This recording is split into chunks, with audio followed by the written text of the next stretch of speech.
বেচৰকাৰী সংস্থাৰ ফালৰ পৰা আপোনাক আজি তেখেতসকলে বঁটা প্ৰদান কৰিছে আপোনালোকে যিটো সমাজত এটা ভাল কাম কৰি আহিছে আপুনি শিৱসাগৰ ডিমোৰ হয় গোটেই অসমখনতে আপোনালোকৰ এটা বিশেষ এটা চৰ্চা আছে এতিয়া আপুনি কি ক'ব অনুভৱটো কেনেকুৱা অনুভৱটো অতি সুন্দৰ অনুভৱ যিহেতু আমাৰ আজি বেচৰকাৰী সংস্থা আমাৰ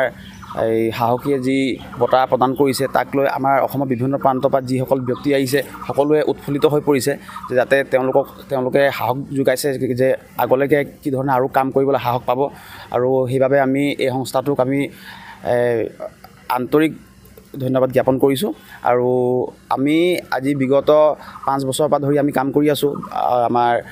অসমৰ বিভিন্ন প্ৰান্তত যেহেতু আমাৰ ৰুটি কাপোৰ বেংক আপোনালোকৰ নাম শুনিছে বিৰাজ হাজৰিকাৰ নেতৃত্বত যি গঠন হৈছিলে তাৰ শিৱসাগৰ জিলাৰ ডিমোত দ্বিতীয়খন ৰুটি কাপোৰ বেংকটো আমাৰ তাতে আছে আৰু শিৱসাগৰ জিলাৰ মই এতিয়া চাই আছোঁ বৰ্তমান আৰু অন্যান্য আমি ধৰক এনিমেলছৰ ওপৰত আমি কাম কৰোঁ আমি চাইল্ডৰ ওপৰত কাম কৰোঁ আমি বাল্য বিবাহ অন্যান্য আমি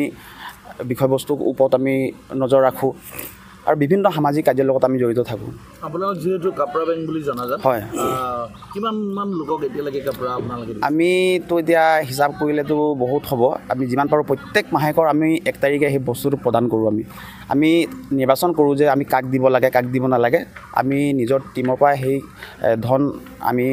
মিলাই মিলি সকলোৱে পইচা পাতিবোৰ কেনেকৈ আপোনালোকে নহয় আমি নিজৰ আমাৰ এটা সংস্থা আছে আমাৰ যিমান মেম্বাৰ আছে সেই মেম্বাৰসকলৰ জৰিয়তে আমি সেই অৰ্থ আমি জমা কৰোঁ তাৰপিছত আমি বছৰ গৈছোঁ আমি মাহেকৰ প্ৰথম দিনাখনে আমি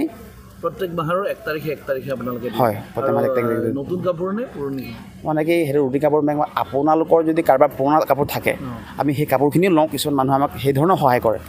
আমাক দিয়ে আমি সেই কাপোৰটো চাফা কৰি সুন্দৰকৈ তাক পৰিষ্কাৰ পৰিচ্ছন্ন কৰি আমি পিন্ধা উপযোগী কৰি প্ৰদান কৰোঁ আৰু তাৰ মাজত আমি নতুন কাপোৰো দিয়া ব্যৱস্থা কৰোঁ ধন্যবাদ